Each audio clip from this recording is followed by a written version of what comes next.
Hey, friends and listeners of the Switch for Good podcast. Yep, that's you. I have some really exciting news. Dotsie and I have started a Switch for Good podcast Facebook group. We created it so we can build a community of fans that will help us improve the show and deliver on the topics that you want to learn more about. So we want to hear what your favorite content is, what you want more of, and what you want less of.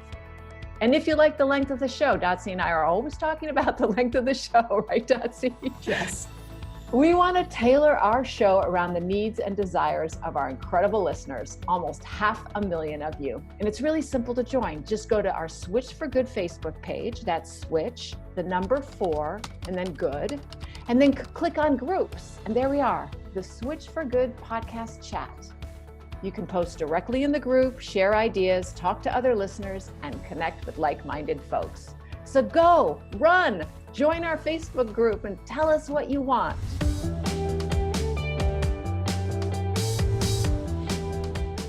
Welcome, everybody, to the Switch for Good podcast. I'm Dotsie Bausch, and I am here with Alexandra Paul, and we are excited for another episode. Yay. Dotsie, so cool. Another year, another episode. I know. So over the break, and this is probably going to air in like a month, but over the holiday break, an article came out in the New York Times on December 29th, and it was a question: is dairy farming cruel to cows? I read that article, yeah. Wow, right? Okay. So I wrote a letter to the editor that I got off the very next afternoon, which they didn't print. But it really felt important to get put out there in the world. And so our wonderful supporter and friend, Mark Beekoff, who's written 15 books, 6 or so of which are alongside Jane Goodall, New York Times bestseller. He's been on our show. And he's been on our podcast. It's a great episode. So he said, let's get this in Psychology Today. So it is up in Psychology Today. It's changed ever so slightly, but it's the same theme. And this, if you look at, go to psychologytoday.com and just put in the search bar, is dairy farming cruel to bright and emotional cows? That is the article. And so I'm not going to go through why it's cruel to cows because you have to read the article. But there's a part in this that I wrote about, a part in this article that has to do with how many other species we share planet Earth with, and it came about because the Times article mentioned that it's important that we never anthropomorphize cows, right? Like the science community is always pressing upon us, never do that, never, God forbid we say they have, feelings or emotions that even could be slightly similar to ours, whether they are or not. We still know they have emotions. And one of the points is that their emotions are just as important to them as our emotions are important to us. But in this, when I talked about that, science and the Times article specifically says it's important not to. It's interesting how anthropomorphism is encouraged greatly in children's bedtime stories about animals, right? Everyone you've ever read as a kid, right? Mm-hmm. They are very anthropomorphized. And then as adults, obviously, we learn to disconnect and see ourselves as superior to every other being, which is basically the rationale for hurting animals.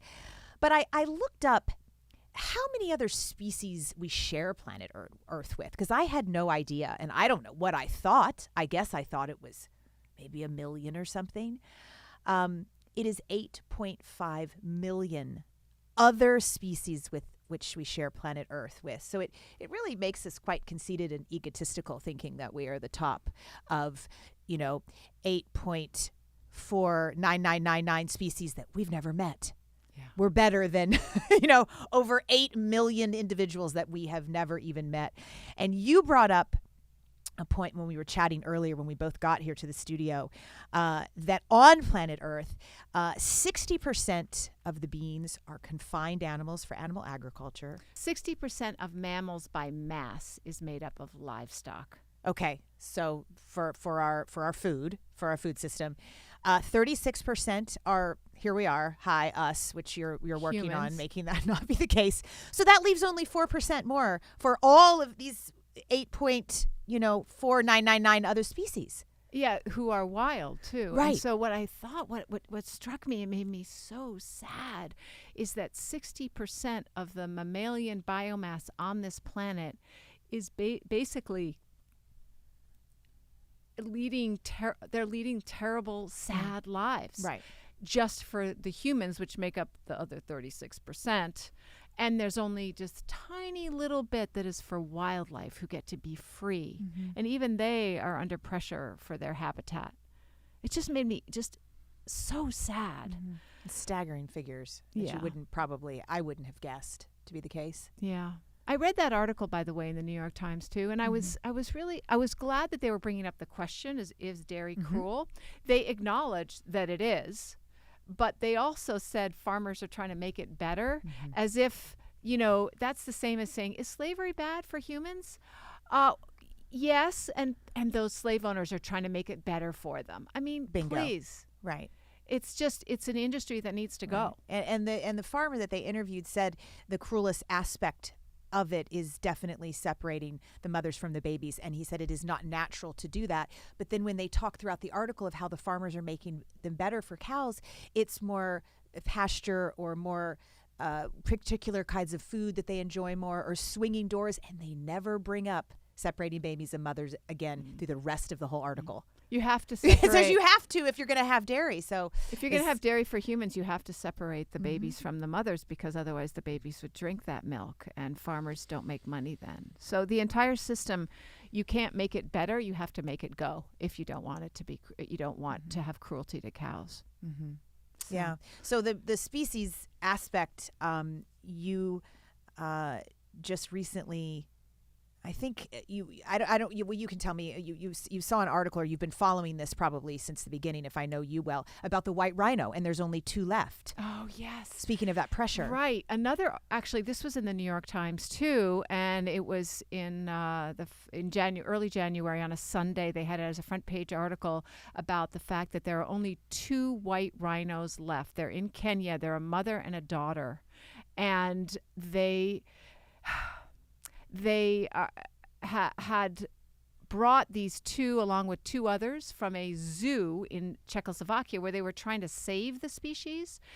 And it turns out that when they were bringing these rhinos to the zoo in Czechoslovakia, surprise, surprise, the rhinos were dying at such a fast pace that they decided, when they got down to 4, maybe we should bring them back to where they're supposed to live in Africa and give them some space and land and some semblance of freedom. I mean, they're enclosed, but they have what I understand to be large enclosure, and they're able to do things that rhinos do, like wallow in mud and things. And they did not die as quickly, but they did not reproduce. They still have. So now we're down to 2, and those 2 will die because it's 2 girls, 2 females, and I guess they did harvest sperm from the last male who died in 2018. Right, I remember that story. But it's for one reason or another, which they didn't explain in the article, that sperm is not going to be able to be used to make another white rhino baby. There are other so they rhinos. Didn't even try, or they did try and she miscarried. I don't know if the other rhino is old. The male rhino died at 45, which is a lot older than most rhinos live. But we know it's called functional extinction. They are pretty much extinct, except for that there are 2 living, so there'll be no more. It's just so sad. And as you know, one of the big things, I believe very much that we need to eat a plant-based diet to lessen the pressure on habitat, but I also believe that we need to have fewer humans on the planet, because we're devastating the wildland. And when we get up to 10 billion, which we'll inevitably get up to with the momentum that we have, we'll be devastating even more wildland, no matter how vegan we all are. Yeah. So we have to get to the source of the problem, which is humans, and fewer of us would be better for humans and for animals. So, but I want to I'm going to move to another topic, because our guest today actually is very much about food and vegan food, which will help animals for sure. So her name is Dr. Reshma Shah. Dati, you and I just loved Nourish, which is the fabulous plant-based family nutrition book that was just released. We had on its co-author, Brenda Davis, on, and now we have the other author, which is Dr. Shah. And she wrote this comprehensive guide and is here to discuss how we can keep ourselves and our families healthy and happy on plants. Dr. Shah is a board-certified pediatrician. She has a master's in public health and extensive plant-based nutrition and culinary education. And you and I just love oogling over her homemade meals on Instagram, and we're very impressed that she excels as a home cook. She can write a cookbook, and she juggles a full-time job as a doctor and two teenagers. Dr. Shah, you might be also Superwoman. Welcome to the show. Thank you so much for having me. We really appreciate you being here. You had or you did a IG Live, Instagram Live, right after the Dietary Guidelines for Americans came out. I watched it. And you did it with Brenda Davis, the two of you. Yes. It was kind of your, it had just come out. So it's like, okay, here's kind of our thoughts and a bit of review and, kind of those initial reactions to it. I didn't hear enough about dairy. So I would love to get your opinion and thoughts about the new Dietary Guidelines for Americans as it relates to dairy, because they could go to your IG Live to kind of listen to the rest of it. And it was like hot off the presses. We weren't even intending to talk about it that morning. We saw that they came out and we felt like we had to talk about it. So it was our first impressions. Yeah.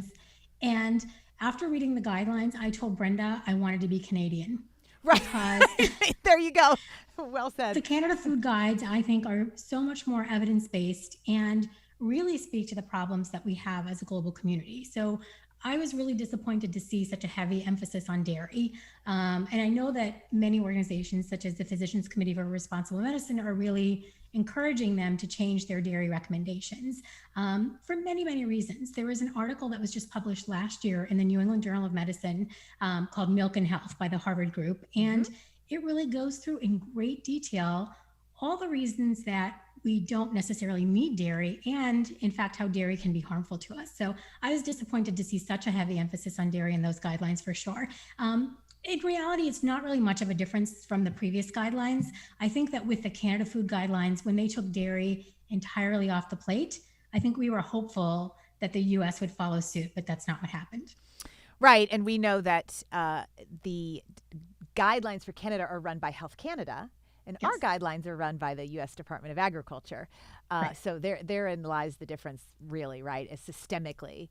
But I was encouraged with one change, and we fought really hard for at Switch for Good, and I had a lot of conversations with HHS and CNPP and spoke to the guidelines every time that we were able to publicly speak to them. And it was encouraging to me for them to state soy milk as nutritionally equivalent and important for people who dairy makes sick. To take in. So it's federally, I think baby steps are big steps, right? On a local and a state level here in the U.S. anyway, we could make broader, bigger steps. But federally, that was one right step towards. And I think one of the most significant things about those guidelines is that even though at an individual level we can make different choices, like we could certainly drink soy milk over dairy milk. The problem with the guidelines is that so much of our programming, whether it's supplemental nutrition systems, school lunch programs, and even what pediatricians recommend to their patients is based on the dietary guidelines. So I think it was wonderful to see that soy is an option for people who can't tolerate dairy or don't want to have dairy. But it certainly didn't take all the environmental considerations and so much of what you talked about at the beginning of this show in terms of the ethics of what we eat into account. No, not at all. In fact, when I spoke in Washington, we were unallowed to bring up the environmental impact of food. So they specifically asked us not to bring up, or we would be whisked off and couldn't. But that's so telling that they think it's such a it's so telling that they think it's such a dangerous conversation that you're not even allowed to bring it up. Yeah. We got lots of work to do, listeners out there. Yeah. Tell us about your cookbook, Nourish. Yeah, so I would just clarify, it is actually not a cookbook. And I've had plenty of people be disappointed that because I think they're expecting like full color photos. The recipes actually make up just one of 15 chapters in the book. So it's at the very end. Brenda and I wrote this book because we saw a lot of parents wanting to, if not become completely vegan, at least sort of trend towards that direction, wanting to be more plant-based, wanting to eat in a more sustainable and ethical way. And I think there just aren't the resources to help support parents, because Brenda and I felt very strongly we wanted to create a resource so that parents could do this successfully. Because I think one of the worst things for the vegan movement is someone who tries it and fails, or tries it and has a bad experience. So we wanted to give evidence-based information. So it's heavily, heavily referenced. Everything that we say in there is backed up by a study or a paper. But it's really a resource and a guide for parents to be able to understand the sort of why of plant-based eating. We cover all the, health, environmental, and ethical considerations, but also detailed nutritional information, not because it's really difficult, but because we wanted to empower parents with the information so that they could do it successfully and joyfully. I think at the end of the day, if this way of eating isn't delicious and joyful, no one's going to stick to it for the long term. And we really wanted people to be successful in the long term. Dotsie and I are not parents, but I do understand there must be so much pressure and judgment from other people about how parents raise their children. And when it comes to food, there's especially a lot of judgment. And I would imagine that a lot of parents fear that they're being looked at as harming their children. But you tell us, what is the biggest fear that parents have in terms of becoming plant-based as a family? I think there are probably a couple of big considerations. I think the biggest consideration for parents is that somehow their kids won't meet their nutritional needs, that they won't grow adequately, that they won't develop adequately, and that they will be deficient in certain key nutrients. And, I'm a mom, so I understand that firsthand. The last thing that we want to do is to have our kids not grow appropriately. So I think that's the first consideration. And then I think the second consideration is that eating this way will somehow make their children feel socially isolated and not a part of, normal culture, whether it's, at school or after school activities, because food is such a big part of our lives culturally and socially. So I think meeting their nutritional needs and worry about feeling isolated or not a part of, the general community in which their children are living. And what do you say to them to help them feel more confident about those two issues? Yeah. So in terms of the nutritional needs, we know from studies that have been done as far back as the 1980s and 90s that children raised on appropriately plant-based diets can and do grow adequately. They grow just as tall. They do just as well academically. So I can put it, their worries at ease in terms of, will this be a safe way of feeding my family? I think you have to pay attention to certain key nutrients. But one of the things I remind parents all the time is that's true regardless of the diet that your child follows. I, as a pediatrician, I would say 99% of the patients I've treated are not plant-based or vegan. And I've seen iron deficiency anemia. I've seen vitamin D deficiency that causes rickets. I've seen a lot of nutritional deficiencies. So I remind parents that regardless of the type of diet you follow, you have to be making sure you're covering your nutritional bases. So you can rest at ease. And then in terms of the social part of it, I think that kids these days face so many dietary restrictions, whether it's from allergies or food intolerances or a variety of reasons, that I think it's kind of becoming the cultural norm that people have different ways of eating. And I think that if you as a parent can normalize this way of eating for your child, it goes a long way. And it just takes finding a sense of community, being really sort of grounded in your goals and your priorities, that it doesn't have to be isolating, and share the food. Every time I bring a vegan or plant-based dish to a potluck, it's the first one to disappear. There you go. I have a question that's very near and dear to my heart. I have a very good friend, dear friend, whose son is severely ADHD, and their diets.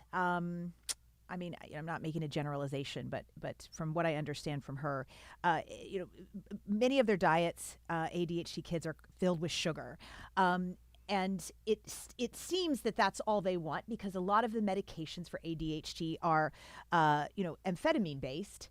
And so they, the sugar kind of acts as almost an instigator, right? And they want more and more and more of this sugar-like substance.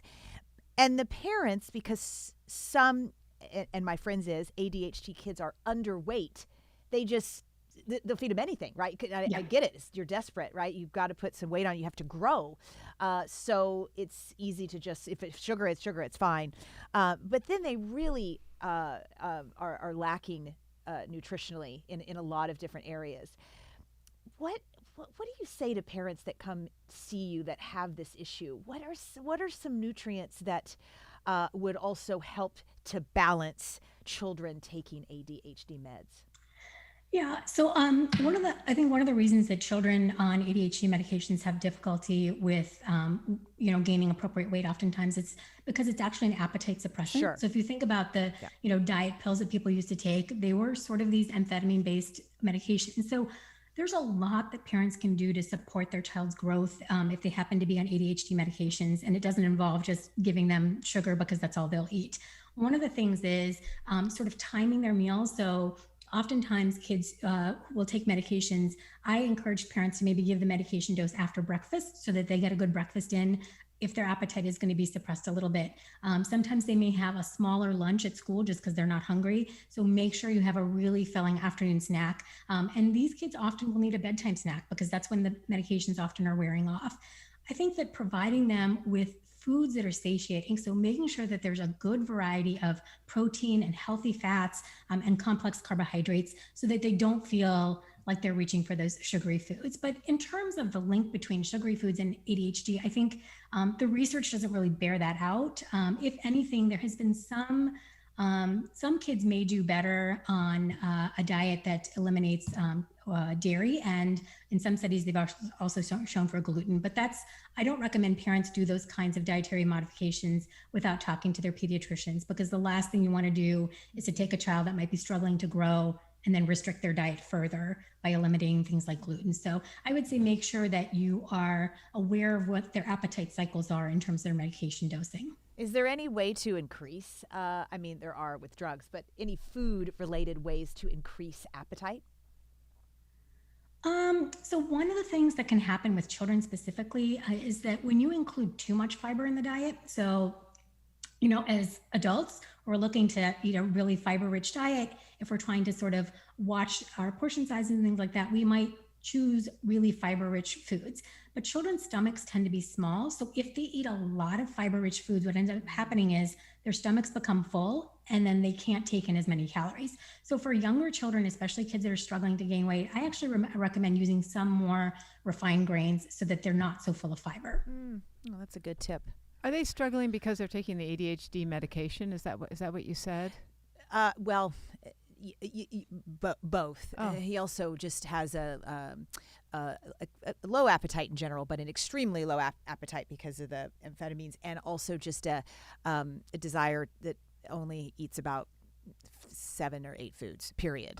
So the variety is just, which is tough. And so I think it actually sounds like two issues. One is perhaps the ADHD medications, and then the other is just he's a really selective eater. So for kids like that, it requires a lot of patience and a lot of repeated exposure in order to have them accept new foods. So yeah, it's a tricky situation. Right. Sometimes in extreme situations, if the growth is really poor, they might even consider a medication change if it's really suppressing the appetite too much. Sure. Yeah. This might be out of your purview, but is ADHD, if you could explain what it is, because I am I always worry that people jump to medications really quickly because a person might not adapt to what society wants them to do. And I do think that a 5-year-old sitting in a classroom and expecting to pay attention is a lot to ask of any 5-year-old, and that if ADHD is something that is overdiagnosed in our country. Yeah. I think it certainly can be the case. One of the things that I always have been interested in knowing is when parents come in, especially asking for an evaluation or asking for medication, I often like to know who is initiating it. So is it the teacher saying he just wants to sit still? And I also like to see how kids do in different settings. So if you're getting complaints home from a specific teacher that he won't sit still, that he's acting out, there could be a whole host of reasons why that child might not be thriving in the classroom. I've had situations where the kid has an underlying learning disability. So, maybe they have dyslexia or some other sensory processing issue. And the way that I describe it is, for some kids, it might be like you're being taught your lessons in a foreign language. And in the beginning, you might sort of try and figure things out. But after a while, you just get frustrated and you don't understand what's going on in the classroom. And if that was me, I think I would act out as well. So I think the most important thing is to sort of understand how that child is doing in terms of their overall development. How do they do in different settings? When they go to soccer practice, can they pay attention to what the coach is asking them to do and, do the drills? So seeing them in multiple settings is really useful. It's really important to make sure that you're not missing an underlying learning disability or other things that might be going on in the home. And I think, every parent and every family's approach to how they manage ADHD is going to be a little bit different. Some parents are really wanting medication, and some parents want to do everything they can possibly do to avoid medication. So it's really important to understand what's going on with the child specifically and what the parents are looking to do. But I think if I get a parent that comes in and it's the first time I'm meeting them and they're asking me for ADHD meds, they're likely not to leave the office with a prescription, because it's just, you can't make the diagnosis in one setting. I think you need to understand the child's situation and what they're going through. Very good. Gosh, so moving on to teenage years, this is another child question. They're, obviously we all know, the three of us anyway, that they can be pretty hard emotionally, depression, eating disorders. And I read both books, the male brain and the female brain. And in the female brain, the author speaks about preteen and teen years for a young lady and the massive bath of estrogen, she calls it, that the changing female body experiences, from moodiness to, like I mentioned, depression and severely acting out.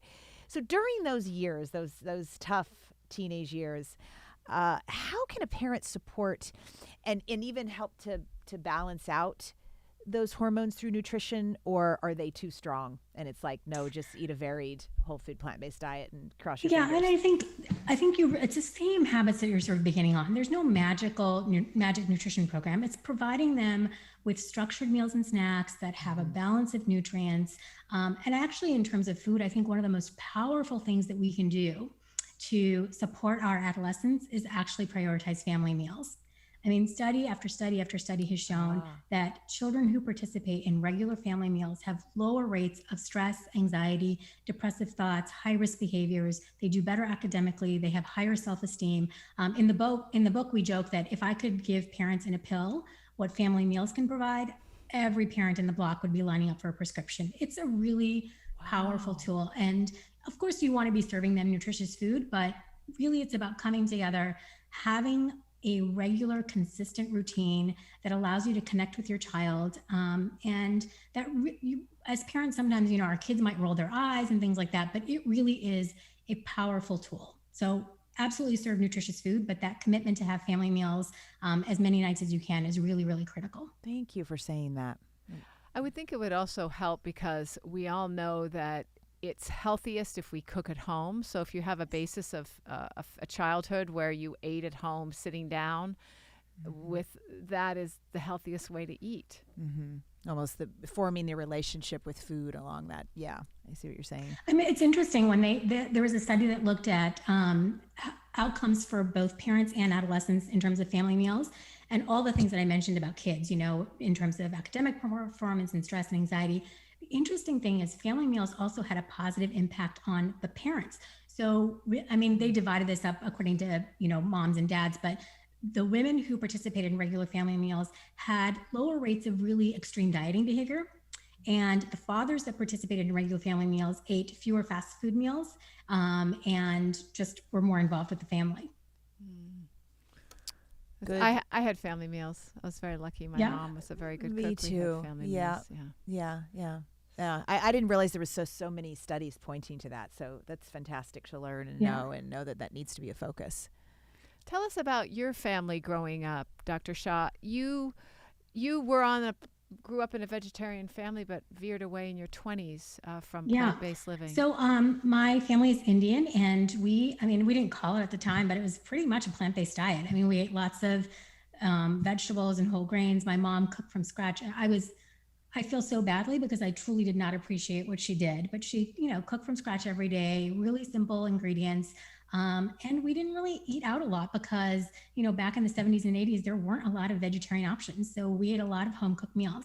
And then, I was a typical American kid growing up. I remember, for me, I'm horrified to sort of admit this, but the thing that felt so prized to me is like those kids that got their birthdays at McDonald's. Right. I always wondered, like, why can't I have my birthday at McDonald's? That to me felt like something really special. But so as I got older, you know, a lot of the typical American fare, and especially when I was away from home at college and medical school and residency, it was just about convenience foods, eating what was available in the cafeteria. And so for a long, long time, I was not plant-based. I ate I would say a healthier version of the standard American diet. And then it's really as I started having kids of my own that I started to pay closer attention, because when you are responsible for feeding your children, you want to make sure that you're giving them the best. And that's really what sparked my interest in nutrition. And the more I changed the way that I fed my family, I really became interested in how my patients were also feeding their families. So that's kind of how it all started for me. I can imagine there's quite a few pediatricians who don't even really address food at all when they see their patients and their parents. Well, it's typically asking, you know, are you drinking 3 glasses of milk a day? That's the usual question that they're asking, you know? Oh, wow. I didn't know that. Yes.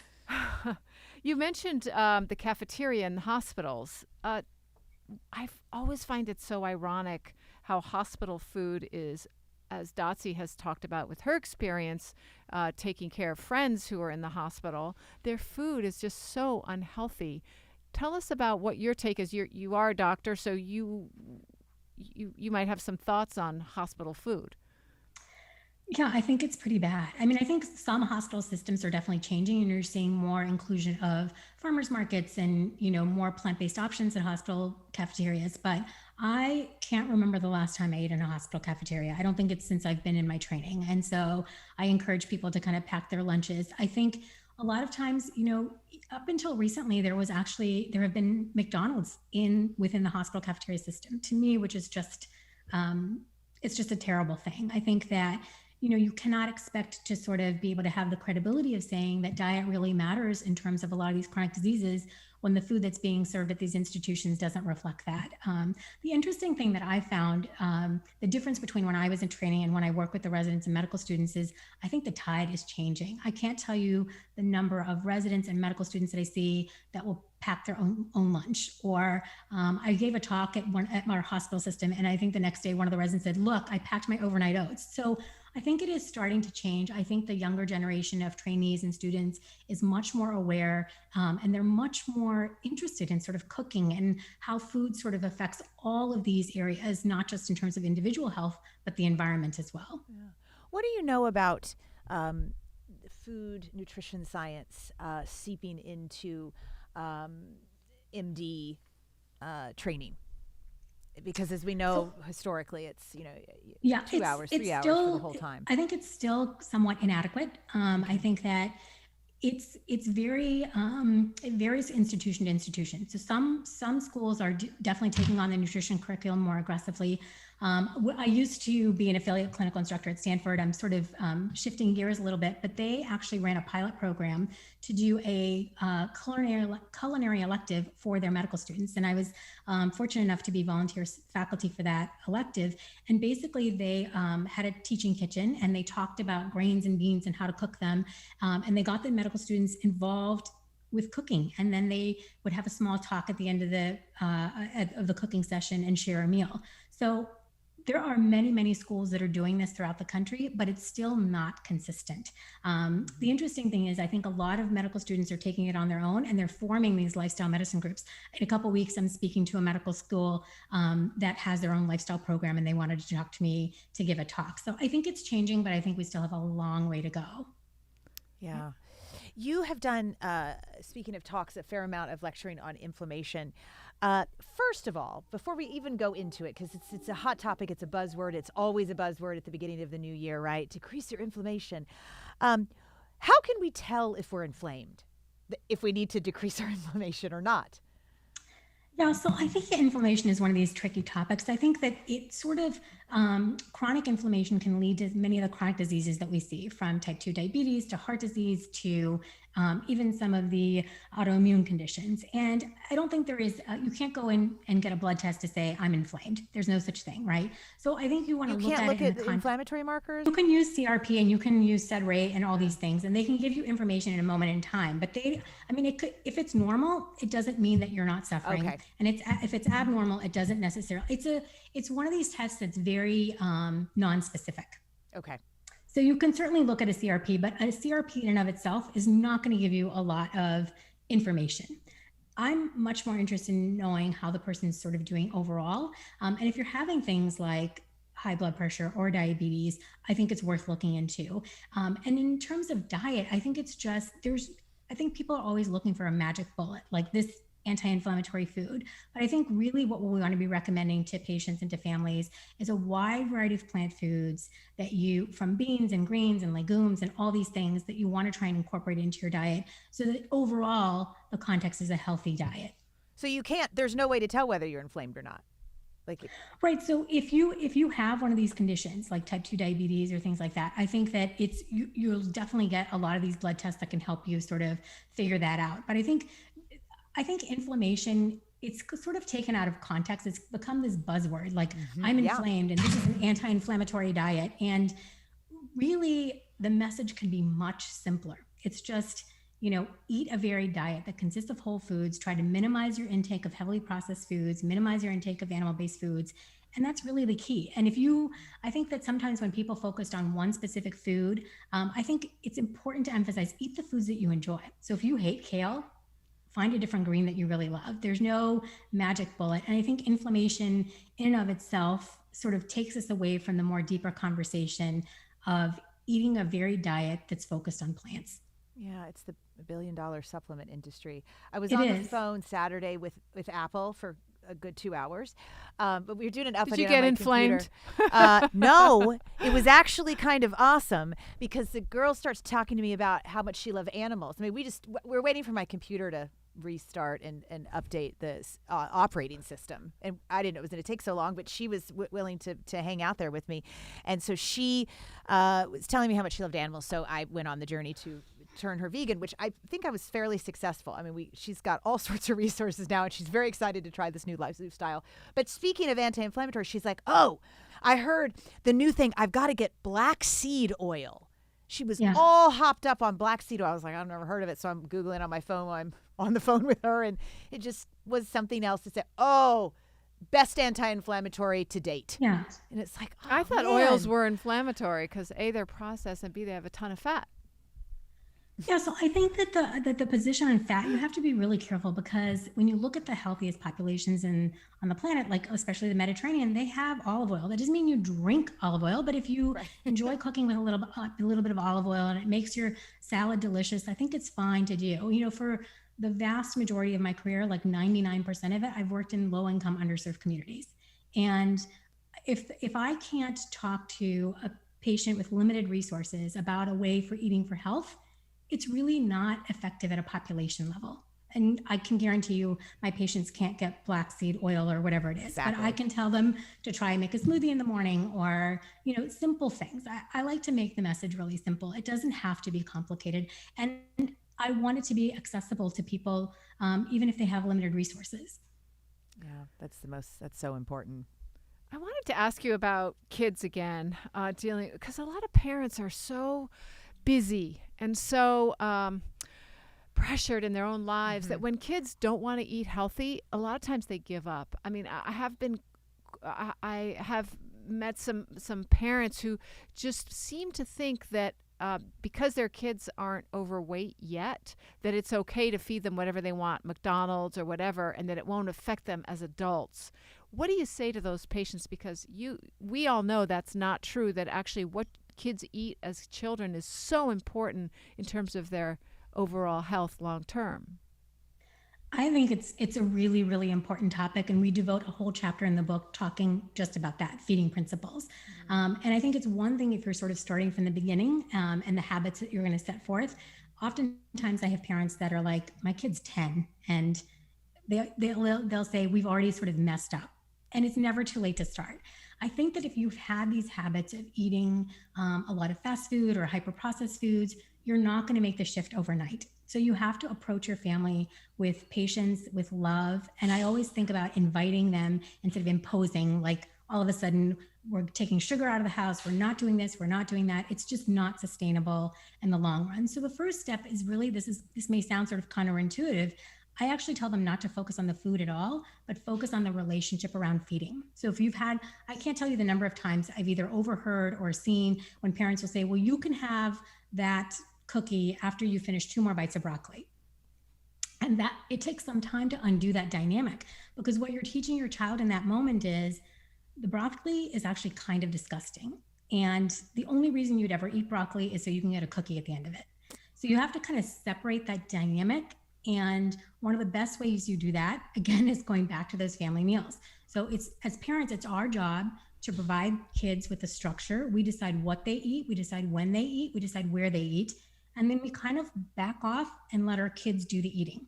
And so it can be really tempting to say, well, don't you want another bite of broccoli? Or are you sure you want another bite of bread? Or what, to sort of manipulate the situation. Mm-hmm. But the more that parents can sort of step back, take a deep breath, and relax, if you consistently provide them with a variety of good foods and you model the behavior. Oftentimes I'll see parents, they want their kids to eat X, Y, and Z, but they don't eat X, Y, and Z. So the kids are really smart. So if they see you, really enjoying a juicy mango or really enjoying, a tofu stir fry, they're going to want to eat just what you eat. So I think modeling the behavior, taking the pressure off, providing food in a really loving and nurturing environment, all those things are really important. And I actually think that sometimes correcting the dynamics is much more important, and then you can worry about the specific nutrients in the foods. Mm-hmm. But until you have that sort of healthy feeding relationship between parent and child, everything is going to be a struggle. What would be an example of changing dynamics from drive-throughs and processed foods to, let's say for the 10-year-old that's like, oh yeah. Gosh, we're already pretty deep into this is all that right. You'll eat. So I think one of the first things you can do is, depending on how picky your eater is instead of taking things away, start just by adding things. So you might for a little while just keep everything the same, but you're just going to do a big green salad at dinner. So something is small, or with their usual breakfast, you're going to add a side of fruit. And you just kind of sort of gradually add things in. Now, if you wanted to, I'll share with you because we had some bad feeding dynamics in my household when my kids were young. So my husband and I are both physicians. We were really busy finishing up training, these 2 small kids. And really for me, it was how quickly can I get dinner on the table? So I made the mistakes. Like I would do the tofu nuggets for one, and then this one wouldn't eat that. And I sort of did that for a long period of time. And one day I said, that's it. I'm done. I'm not doing this anymore. So it's like all the families where it's like they have 3 or 4 kids and every single kid gets a completely different meal. I know what you're talking about. Yeah. And I did that because I was busy and I just wanted some peace at the end of the day. Right. And so you wanted them to eat. You wanted them not to starve. I have full empathy. And I will tell you what happened is after I call it my tantrum, when I said I'm not doing this anymore, I really tried to honor what they like. So I don't intentionally make things that I know my kids really, really dislike. So I try to sort of incorporate the things that I know that they'll like, whether it's a pasta dish or a taco dish or whatever it is. And that's dinner. And I had a rule. The only thing you were allowed to say about the food is how delicious it is. If you have a criticism or something that you don't like, you can keep it to yourself. And, for a couple of weeks, there was a lot of like, oh, are we having this for dinner? I can't believe you made this. And when they saw that I wasn't backing down, it's just become our new normal. And it's the best thing that I did for our family. The other thing that parents can do is usually I do my grocery shopping and menu planning on the weekends. So on Sundays, I would say, I'm planning the week's menu. Give me your wishes. So the kids get to say, well, could you make stir fry? Could you make taco? And I would really try to incorporate what they wanted so that they felt like that their feelings mattered and that their preferences mattered. Because it's not about sort of forcing your kids to eat something, but it's about really creating a joyful environment around feeding and eating for your family. So it requires a lot of patience and it requires some commitment, because it would have been really easy for me in those first couple of days to be when they were fussing over the food to say, oh, fine, I'll just make the tofu nuggets. But you kind of have to hold your ground a little bit. Mm-hmm. And they won't starve. If they don't eat that much at one meal, they'll be fine. Yeah. But there are a lot of parents who feel like it doesn't really matter. As long they ironically they worry more about going vegan than they do. They feel like they don't worry about nutrition when they take them to McDonald's. How do you educate them on that? How do you convince them to change this mindset? Well, I might have a slightly different stance on this. I think that it's not my job to necessarily convince them if they don't want to hear the information. So I think a lot of times parents, they have to be sort of open to it. And it's not about forcing them. And even just like with the conversation you might have with your kids, with parents, it's sort of, you kind of get to know them and you sort of offer things. And I might just say, I would say 9 times out of 10, the parents are coming to me with nutrition concerns, either that their kid's constipated or they have allergies or something is going on where a change in the diet might really help to improve their situation. And it requires sort of building trust and building a relationship, because nobody wants to be judged about what they feed their kids or told that they're doing a bad job. Mm-hmm. So acknowledging where the parents are at and where they might be looking for change. And I think it's really important to also provide it in a way that's culturally accessible to them. So if you want to make sure that they can still make the foods that they love in terms of what their traditions and culture hold. I have a question about, hear a lot of people say, and I probably even thought this too, we ate this way and we're fine. Because I definitely, I grew up in the 70s, so there wasn't a lot of nutrition information. And my mom was wonderful. Like you said, yours was Alexandra in cooking every night. But sometimes it was like hot dogs and macaroni and cheese and things like that. So so many of us think, well, we're fine, but we're not fine, because in the United States alone, over 650,000 of us die every single year of heart disease. Are there studies that show when heart disease starts and if it can start as early as 3? Do we have that? They're definitely, So the studies that we have are actually, they're not randomized controlled trials, but we have autopsy studies. So the first paper that was sort of published on this topic was in the Journal of the American Medical Association back in 1953. And in that study, what they did is they looked at autopsy studies from American soldiers that died in the Korean War. So these are young, healthy, I think the average age was 22, something like that. These were young, healthy men, presumably with no diseases whatsoever. And when they did autopsy studies, they found the vast majority of these soldiers had some evidence of cardiovascular disease, from just a little bit of atherosclerosis to completely blocked coronaries. And then future autopsy studies that have been done in kids that have died in car crashes and things like that have shown evidence of these fatty streaks in the aorta of children as young as 3. And then by age 10, all children have some evidence of these fatty streaks. And by the time we're in our 20s, we're starting to see these changes even in the coronaries that supply our heart. So we absolutely know from autopsy studies that these changes start early on. And by the time you have a heart attack in your 50s, 60s, and 70s, it's been going on for decades. Yeah. So you really can start to, you can direct what happens in your heart and your arteries at a very young age. I've heard a few vegan doctors say, certainly, evidence-based, that 60s, 70s, statins can save lives. You can't just run around and say go vegan. It depends on, if you went vegan at 2, you're probably not going to need maybe statins at 70. But if you went vegan at 67, it's not necessarily going to be the miracle as far as cleaning. Yeah.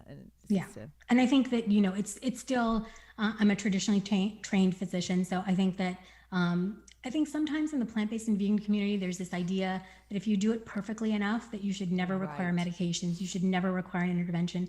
And that's just not true. And I think that sometimes, I consider myself to be plant-based, but I'm also vegan. And I think that sometimes we can do a lot of harm to the vegan movement by proclaiming benefits that don't necessarily exist and aren't backed by science. So yes, I think eat a plant-based diet. It can help to prevent many, many of these chronic diseases, but you still may require medications, and that's, there's no shame in that. Yeah, that's true. How do you help parents and families change their diet without making it a diet? Feel like it's something they have to do, especially because in the teenage years, that's the very vulnerable time when eating disorders can come into play. So where's that balance? So I think the balance, and I think I'm so glad that you asked this question, because I think it's really important to create that sort of joyful environment about food. And you talked about, Dotsie, you talked about like how, I ate this way and it didn't really, I'm fine or whatever. So I think, one meal or one like birthday or it doesn't really make or break your overall health. It's what you sort of practice day in and day out for the majority of the time. So I think it's really important for parents to not be overly restrictive. Children will learn from parents about eating behaviors, but they also pick up on our anxiety. And so if we as parents are, afraid of every gram of sugar and every degree of processed foods, kids pick up on that anxiety. And what you want to do is kind of diffuse it. It nourishes our bodies, but it also introduces a lot of pleasure and connection and joy. So I think it's important to have a variety of foods and not get so stressed about being perfect. It's not possible, and it creates a lot of unnecessary stress for parents. I think the more that you cook at home, you're automatically going to be serving them nutritious foods. Yeah, that thing with perfect, it doesn't only happen with parents, it happens with individuals. Like we feel guilty if we don't have the perfect diet. And so it's just a lot of pressure. What is your advice to someone who's struggling? I mean, I guess since you're a pediatrician, you deal mostly with children, but someone who's struggling to eat well, what are the few things that you'd advise that they concentrate on to get some good food in there? I don't know if you have a certain routine, certain easy meals you can share with us. Yeah, and I think that, some people really love variety, but I'm kind of a creature of habit. And so I pretty much have the same couple of things for breakfast. I think that one of the biggest obstacles to sort of eating well is being short on time and resources. So I always talk about setting yourself up for success. So if you surround yourself with a lot of healthy choices, chances are you're going to make the healthy choice. So something as simple as, making your overnight oats. So you're cleaning up the kitchen at night, you're going to get your mason jar, fill it with oats and plant-based milk and whatever else you want to do, and it's done.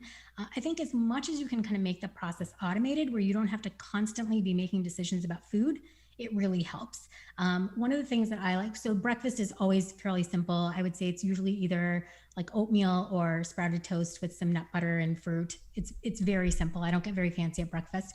And then for lunch, honestly, my favorite thing for lunch is always leftovers. So whenever if I'm going to the trouble of cooking dinner, I tend to cook extra so that we can count on it for leftovers for dinner. And then I probably spend the majority of my time in terms of preparing dinner, because again, it's the time that our family comes together and it works well for me. So I think automate it as much as possible, pick a handful of things that are easy to do. And sometimes even if you're going to make something, make an extra amount so that you can freeze some of it for later. Any suggestions on what like your evening meals that you find are quick? You said quick and easy and accessible is really important. Yeah. So I would say going at from a kid's perspective, it's a typical sort of things, but I would say once a week, we usually have a stir fry, which comes together so easily. It's just tofu, ginger, garlic, whatever, onions, peppers, loads of veggies. I throw some rice in the rice cooker, and it's a quick and easy meal. And the kids uniformly love it. So tofu stir fry is always a great thing. I think soups and stews, anytime you can make a one pot meal, it just cuts down on all the cleanup and it's all in one pot and you're done. And I love, especially if I can do a soup or a stew that's got all the things. So it'll have either some beans or tofu, some kind of grain, and loads of veggies. And it's one bowl, very little cleanup. Is the pressure cooker the same as the crock pot? Is that what are you making them in? Different ones can have different functions. So okay. If you, there's a pressure cooker, which cooks things really like quickly. So you can cook beans in 20, 30 minutes. And then the slow cooker is actually cooking at a lower heat for a longer period of time. But one of the nice things about a slow cooker is, you could put it in the morning and it just kind of slowly cooks all day long. And then at dinner time, your meal's done. That's some what of I those think can I have. do both. Okay. I think I have it's slow cooker as the crock pot. Right. Yes. That's what. Okay. All right. I need to get more into that, especially in the winter. Like you crave soups and stews and that warmth. I love that the Instant Pot is what we have, and that can serve as a slow cooker and a pressure cooker. And sometimes you can even put like a soup with just dried beans in it. And, the nice thing is you don't have to keep like tending to it. You just set the timer and it's done. Yeah. Is Instant Pot, is that the brand or is that the type of that's the brand. cookware? Oh, okay. It'll do both, the fast and slow. What is Reshma, what is your favorite thing about what you do for a living? It's kind of shifting. And actually, I have stopped seeing patients clinically over the last several months. COVID it really changed the entire landscape of patient interactions. In pediatrics, a lot of our visits went to virtual, and I ended up taking some time off to write the book, and I'm sort of just trying to figure out next steps. But for me, the most enjoyable part of being a pediatrician is being able to have conversations with families and just sort of understanding what their struggles are. And when you make that connection with the family and they feel like they've been seen and they've been heard, there's no better feeling in the world. When you feel like you've had maybe even some small impact on a child's well-being, it really is the most rewarding thing. And, in writing the book, I've been able to connect with parents in a different way, whether it's through Instagram or different talks I've done, and just knowing that we can offer parents a supportive way of feeding their children that's nurturing, joyful, and at the end of the day, just grounded in love, whether it's about caring for our individual health, the health of our planet, and certainly compassion for all living beings. It's a really wonderful thing to be able to help families with. Yeah, I love the title of the book. It makes you feel so cared for and so warm and so, put at the center. It's a brilliant title. It's warm. Actually, David Katz, who you may know, he wrote the foreword for our book, and we were so overjoyed with his foreword because it was I felt like he really understood what we were trying to convey. And one of the lines in his foreword was, is this a book or is it a hug? It might be both. And to me, that's the best line in the whole book. Yeah, it truly is. Yeah, it might be both. And we wanted it to be, that really was our intention. We wanted this book to be for parents no matter where they were on the journey. If you're fully plant-based and already vegan, you're going to find something in there for you. But if you're just starting and you're not sure, I think there can be a lot of pressure on parents to be perfect. And we wanted this to be an entry point no matter where people were in their journey. Yeah, well, it certainly does that and so much more. Yeah, if people want to sort of reach out to us, Brenda and I are both on Instagram, so you can definitely reach out to us. And we've been trying to do these IG lives like you were talking about, just as a way to sort of connect and answer people's questions, because I think these kinds of conversations really bring to light a lot of the struggles that parents have.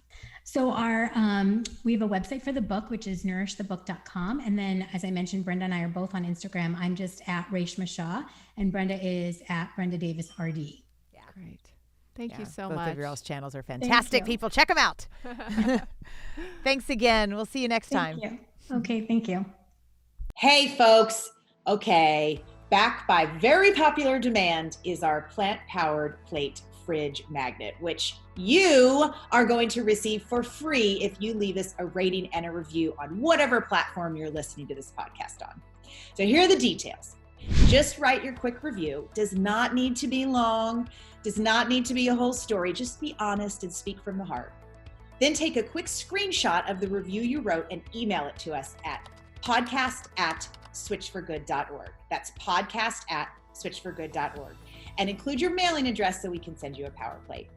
We are doing this because the more reviews we garner, the higher we go in search results, which means more folks will learn about our podcast. So the power is in your hands. Leave us a review and zoom, your power plate arrives at your doorstep. So thank you so much for tuning in today. If we helped you in any way, then click the subscribe button and let's keep hanging out together. We have so much more to share with you. And if you need more information on actually making the switch for good, please visit us at switchforgood.org for loads of info. And you can subscribe to our mailing list where you will receive all sorts of super cool gifts, discount codes to our very fave dairy-free products, and a lifetime of powerful health tips.